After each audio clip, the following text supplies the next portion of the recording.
The Snowball, Warren Buffett and the Business of Life, by Alice Schroeder. Introduction. Imagine it's July of 1999. You're in the mountains of Sun Valley, Idaho, at a private conference filled with the richest and most powerful people in the world. Tech titans like Bill Gates and Steve Jobs, media moguls like Rupert Murdoch, famous journalists like Tom Brokaw. The air is buzzing with a new language, words like eyeballs, B2B, and new paradigm. The dot-com bubble is in full swing, and fortunes are being minted overnight from companies that have never made a single dollar in profit. Stocks are soaring to heights that seem to defy gravity. And then, a man in a simple red Nebraska sweater walks up to the podium. He's nearly 70 years old, with shaggy white hair and thick glasses. To many of the young tech wizards in the room, he's a relic of a bygone era. His name is Warren Buffett. For months, the financial press has been mocking him, calling him a has-been who completely missed the technology boom. His own company's stock has been languishing while internet stocks have gone to the moon. Everyone expects him to be defensive, maybe even a little bitter. Instead, he begins to speak, and for the next hour, he calmly and rationally explains why this entire dot-com frenzy is a house of cards, destined for collapse. He uses examples not from the internet, but from the history of automobiles and airplanes, showing how world-changing inventions rarely make investors rich. He tells the audience, filled with people getting fantastically rich off the bubble, that they are acting like oil prospectors who hear a rumor of oil in hell and rush down to drill for it. When he finishes, there is a moment of stunned silence, then polite applause. Many in the room whisper that he's just an old man who's lost his touch. He doesn't get it. He missed the boat. Within a year, the dot-com bubble would burst, wiping out trillions of dollars of wealth and proving him spectacularly right. That moment reveals the essence of Warren Buffett. It's a story of discipline, of independent thought, and of having what he calls an inner scorecard. It's the story of a man who built one of the greatest fortunes in history, not by following the crowd, but by following his own internal compass. Today, we're going to explore the official biography of this remarkable man, The Snowball, Warren Buffett and the Business of Life by Alice Schroeder. This isn't just a book about investing. It's the story of a life, a philosophy, and a set of principles that can guide you, no matter what path you choose. By the end of our time together, you'll understand the profound idea behind the title, that life, like a snowball, is about finding wet snow and a very long hill. You'll learn how to build your own snowball of success, knowledge, and relationships, one small, smart decision at a time. Book summary. To understand Warren Buffett, you have to go back to where it all began, Omaha, Nebraska, during the Great Depression. He was born in 1930, just 10 months after the great stock market crash of 1929. His father, Howard Buffett, was a stockbroker who, for a time, couldn't make a single sale. The family worried about having enough food to eat. This early exposure to financial fear and insecurity left a permanent mark on young Warren. From his earliest days, money wasn't about luxury. It was about independence and safety. It was about creating a fortress so that no one could ever tell him what to do. He had what he would later call an inner scorecard. He posed the question this way: would you rather be the world's greatest lover, but have everyone think you're the world's worst lover? Or would you rather be the world's worst lover but have everyone think you're the world's greatest lover? For Warren, the answer was always clear. What mattered was your own internal measure of success, not what the world thought of you. This idea came directly from his father. Howard Buffett was a man of unshakable principle. He was a Republican congressman who was so honest he would often vote against his own party, even if it meant being one of only 3 votes against 412. He simply didn't care what other people thought. He was, as Warren said, 100% inner scorecard guy. His mother, Layla, was a different story. To the outside world, she seemed like the perfect mother and wife, energetic, upbeat, and sweet. But behind closed doors, she was prone to fits of explosive rage. For an hour, sometimes 2, she would verbally attack Warren and his older sister, Doris, telling them they were worthless and ungrateful. The attacks wouldn't stop until she had reduced them to tears. Warren learned to cope by staying out of the house as much as possible, finding refuge in activities he could do alone. These early experiences created in him a deep-seated fear of confrontation and an intense need to be liked, but they also reinforced his reliance on his own mind, on the world of numbers, where things were logical and predictable. And he was fascinated by numbers. He would sit for hours calculating the lifespans of hymn composers from the dates in the hymnals at church. He collected bottle caps from soda machines all over town, not for the caps themselves, but to count them and figure out which soda was most popular. For Warren, collecting information was like a treasure hunt. The world was filled with valuable clues that no one else seemed to be paying attention to. This obsession with numbers soon turned into an obsession with money.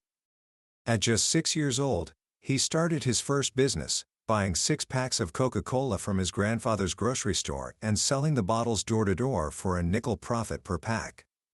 He sold chewing gum, but with a rule: he would never break up a pack. As he remembered it, "I've got my principles." Even as a child, he understood risk and reward. Selling one stick was not worth the effort of being left with 4 others to sell. His world opened up when he was about 10 years old. His father took him on a trip to New York City. Warren had 3 places he wanted to see: the Lionel Train Company, a famous stamp and coin company, and the New York Stock Exchange. At the exchange, they had lunch with a member, and after the meal, a man came to the table with a tray of tobacco leaves and rolled a custom cigar for the member. For young Warren, this was a revelation. He had zero interest in smoking, but he instantly grasped the economics of it. For someone to be able to afford a man whose only job was to roll custom cigars meant that this place, the stock exchange, must be a fountain of immense wealth. A vision was planted in his mind. He wanted to be a part of that world, not for the cigars, but for the independence that such wealth represented. Back in Omaha, he found a book in the library that would change his life: 1,000 Ways to Make $1,000. The book was filled with practical business ideas, but it was one concept that truly electrified him: the power of compounding. He saw how a small sum of money, if it grew at a steady rate, could explode into a fortune over time. He pictured it like a snowball. You start with a small ball of snow at the top of a hill. As you roll it, it picks up more snow, getting bigger and bigger, moving faster and faster. This was it. This was the secret. He announced to his friend Stu Erickson that he would be a millionaire by the time he was 35. In the depths of the 1940s, this sounded like a child's fantasy. But Warren wasn't fantasizing, he was calculating. He had 25 years to make his snowball grow. His first real investment taught him a powerful lesson. Using his life savings of about $120, he and his sister Doris bought 3 shares each of a stock called Cities Service. The stock immediately plunged. Doris, he said, reminded him every single day on the way to school that her stock was going down. He felt a terrible responsibility. When the stock finally recovered, he sold it for a tiny profit of just $5 for the 2 of them. Almost immediately, the stock soared to over $200 a share. He learned 3 lessons he would never forget. 1. Don't fixate on the price you paid for something. 2. Don't rush to grab a small profit. And 3. If you're investing other people's money, be prepared for them to get upset if things go wrong. He hated that feeling of letting someone down. It was a feeling he would spend the rest of his life trying to avoid. After a rebellious and unhappy stint in high school after his family moved to Washington, D.C. for his father's congressional term, and 2 unfulfilling years at the Wharton School of Business, Warren was looking for his next step. He had his sights set on Harvard Business School, but after a 10-minute interview, they rejected him. He was devastated. He recalled, "I looked about 16 and emotionally was about 9. But that rejection, he would later say, was the most pivotal event of his life. Scrambling for another option, he was flipping through the course catalog for Columbia University when he saw two names that made his heart leap: Benjamin Graham and David Dodd. To Warren, these men were gods. He had recently discovered Graham's book, The Intelligent Investor, and it had struck him like a bolt of lightning. For years, he'd been reading every book on the stock market he could find, most of them filled with charts and patterns that felt like voodoo. Graham's book was different. It provided a logical, rational framework for investing. Graham taught three fundamental ideas that would become the bedrock of Buffett's entire career. First, a stock isn't just a ticker symbol or a blip on a screen, it's a small piece of ownership in a business. You should analyze it as such. Second, you must have a margin of safety. You should buy a stock only when it's trading for significantly less than what you calculate its underlying business is worth. This doesn't just protect you from making mistakes in your analysis, it also gives you a huge upside when the market finally recognizes the true value. And third, you must understand the concept of Mr. Market. Graham imagined the market as a moody business partner who shows up every day offering to buy your shares or sell you his. Some days he's euphoric and names a ridiculously high price. Other days he's depressed and offers a ridiculously low price. You are free to ignore him. But his mood swings are there to be taken advantage of, not to be influenced by. You are not his servant, he is yours. Finding that Ben Graham was actually teaching at Columbia was like, for a young physics student, discovering that Albert Einstein was giving a class at the local community college. Warren immediately wrote a letter to the dean, David Dodd, explaining that he had just realized they were teaching there, and he had to come. Even though it was long past the application deadline, Dodd, who co-authored Graham's masterwork Security Analysis, let him in. At Columbia, Warren was in heaven. He absorbed everything Graham taught. He was the only student to ever get an A+ in Graham's class. After graduation, he asked Graham for a job. Graham turned him down. Graham's firm, a small Jewish-run partnership, made a point of hiring only Jewish employees at a time when much of Wall Street discriminated against them. So, Warren returned to Omaha and started working as a stockbroker at his father's firm. But he hated it. He felt like a prescriptionist, pushing stocks on people who didn't understand what they were buying. The system pitted his interests against his clients because he made money when they traded, not necessarily when they profited. Finally, 2 years later, Graham relented and hired him. Warren moved back to New York with his new wife, Susan Thompson. Susie, the vibrant and emotionally intelligent daughter of one of his father's friends, was in many ways his opposite. Where Warren was analytical and emotionally reserved, Susie was intuitive and deeply connected to people. She was, as Warren would say, the sprinkling can who was going to make sure that the flowers grew. She saw the deep insecurity beneath his confident exterior and made it her mission to put him together. Working at Graham Newman, Buffett was a dynamo.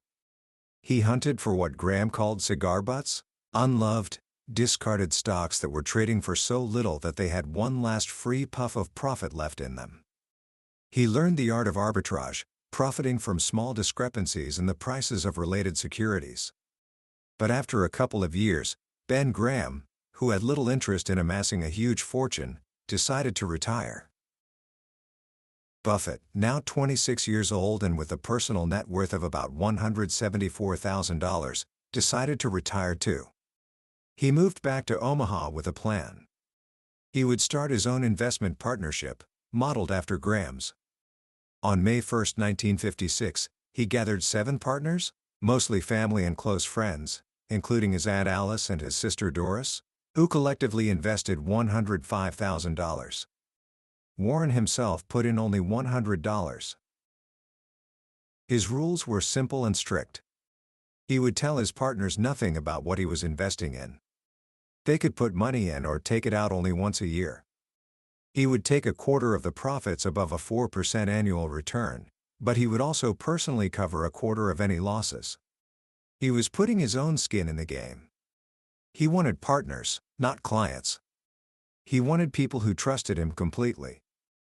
And so, from a small sun porch in his rented house on Underwood Avenue, the snowball really began to roll. He spent his days devouring financial manuals, page by page, searching for those cigar butts. The market of the 1950s was filled with them.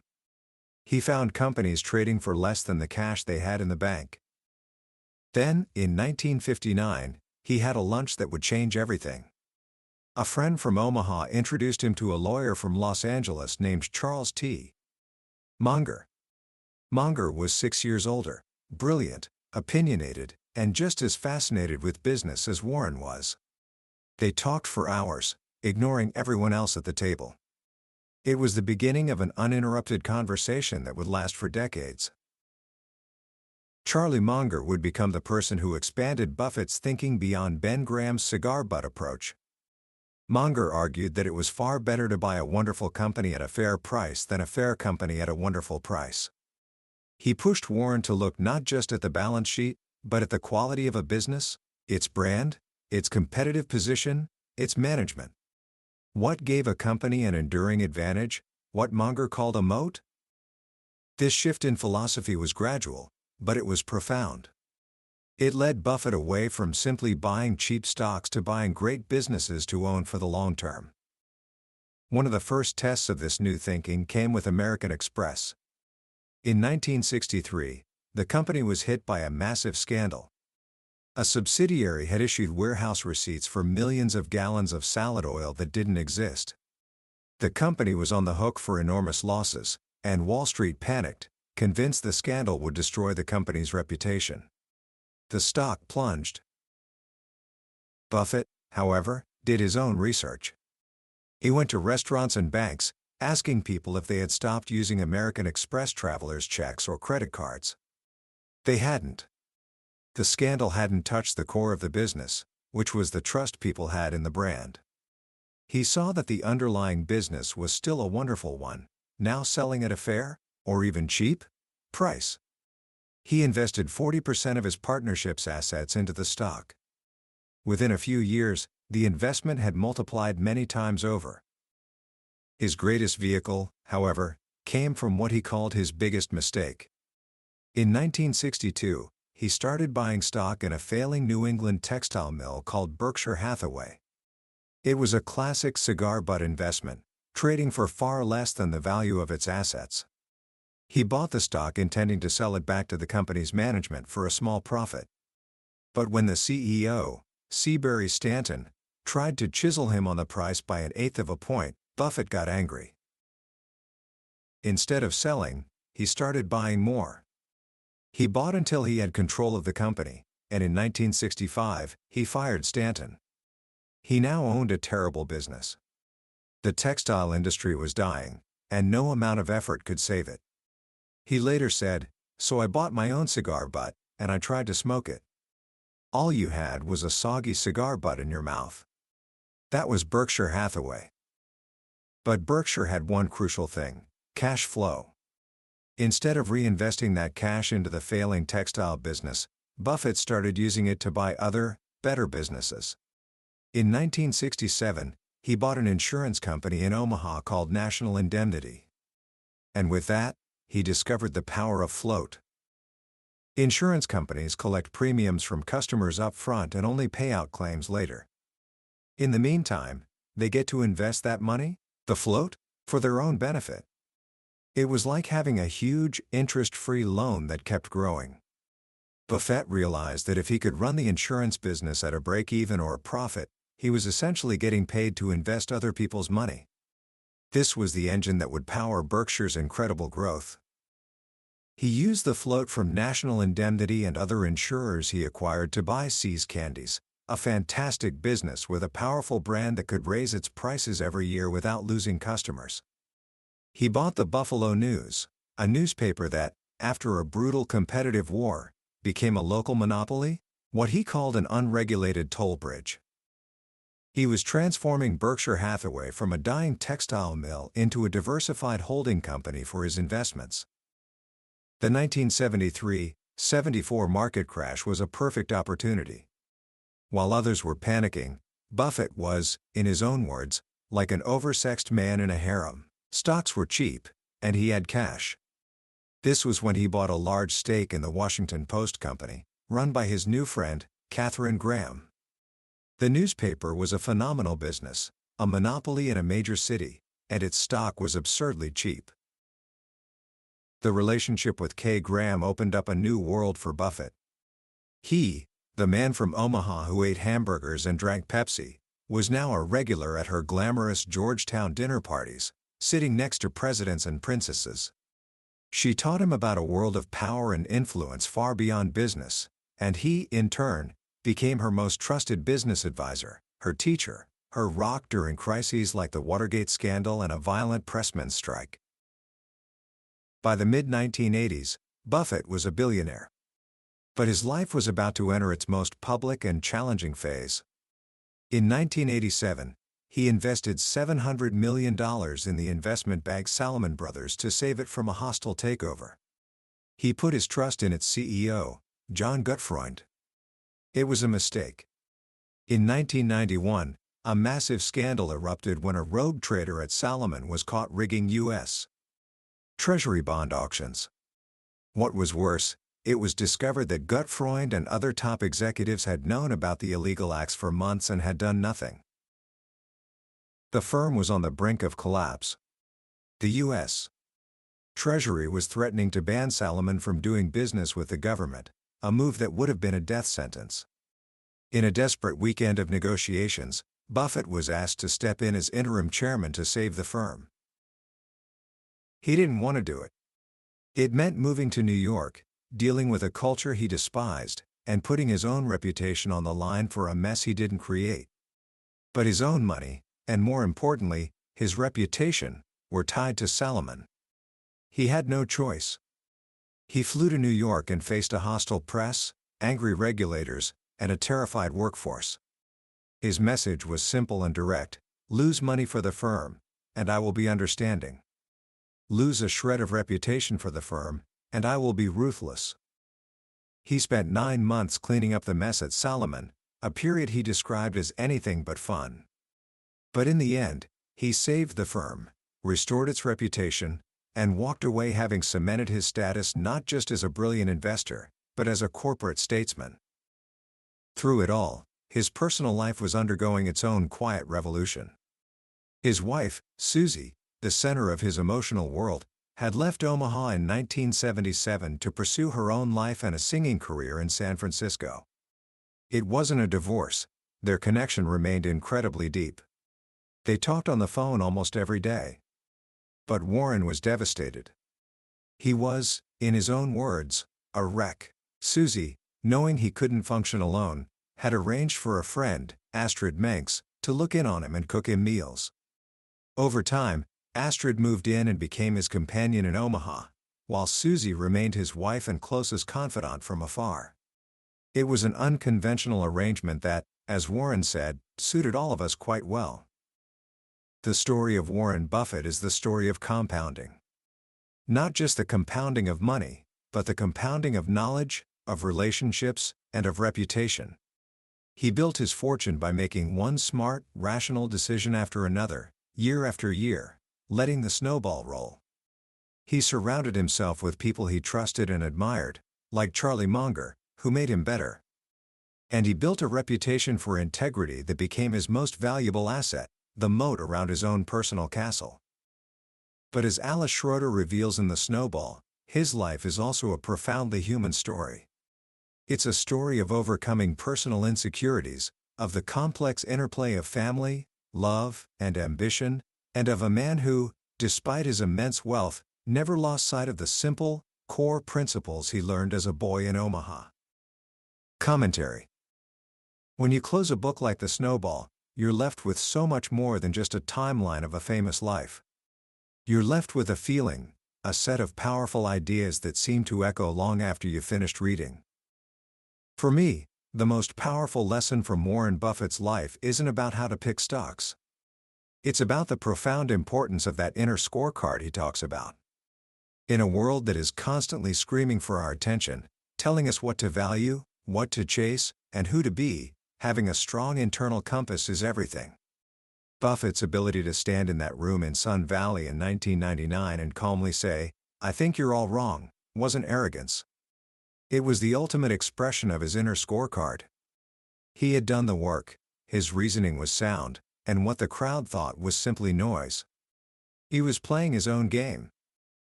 How often do we find ourselves playing someone else's game? Chasing a career because it looks good on a resume, or measuring our success by likes and follows instead of by our own sense of fulfillment? Buffett's life is a testament to the power of defining success on your own terms and then having the discipline to stick to it, even when it's unpopular. The second big idea is, of course, the snowball itself. It's such a simple, beautiful metaphor for life. The results of our actions compound over time. The little habits, the small bits of knowledge we acquire each day, the relationships we nurture, they all add up. He started his snowball so early, and he never stopped rolling it. He never thought he was too old to learn or too smart to ask questions. He says he spends most of his day just reading and thinking. He's compounding his knowledge, which then compounds his wealth. It's an incredibly hopeful message, especially when you're young. The small, smart choices you make today, to read a book instead of scrolling through your phone, to save a little money instead of spending it all, to be kind to someone, they might not seem like much now. But over a lifetime, they build a momentum that is unstoppable. You're building your own wet snow. Finally, there's the idea of the Ovarian lottery. Buffett is keenly aware that so much of his success came from being born in the right country, at the right time, to the right parents. This isn't false modesty. It's a deep-seated sense of gratitude and responsibility. It's the why behind his decision to give away almost all of his immense fortune. He sees his wealth not just as his own, but as claim checks on society's resources. And he believes those claim checks should ultimately be returned to society to help those who weren't as lucky in the lottery of birth. It's a powerful way to think about our own lives. We all have advantages we didn't earn. What is our responsibility to others? So, what can you do with all this? Let me leave you with a couple of simple actions inspired by Buffett's life. First, take a moment today to think about your inner scorecard. Write down what success truly means to you, separate from anyone else's expectations. What kind of person do you want to be? That's your compass. Check it often. Second, start your snowball. Just 1% better each day. Read for 10 minutes. Save $10. Make one connection. It doesn't have to be a grand gesture. Just find a little bit of wet snow and start rolling. The hill is long, and you have time on your side. That was a summary of The Snowball by Alice Schroeder. We've journeyed through the highlights of an incredible life today, but a summary is like looking at a map of a great city. The real adventure happens when you walk the streets yourself. The book is filled with stories, details, and emotional depth that we just couldn't cover. If you found yourself intrigued by the man who built a billion-dollar empire on simple principles and cherry Coke, I truly encourage you to pick up a copy. Reading it isn't just learning about Warren Buffett, it's an experience that will make you think deeply about your own life, your own scorecard, and the snowball you're building. There's a link to the book in the description below. And if this summary brought you any value, please do me a small favor and hit that subscribe button. It helps us continue to bring these life-changing books from the Billionaire's bookshelf to you. Let's keep learning and growing together.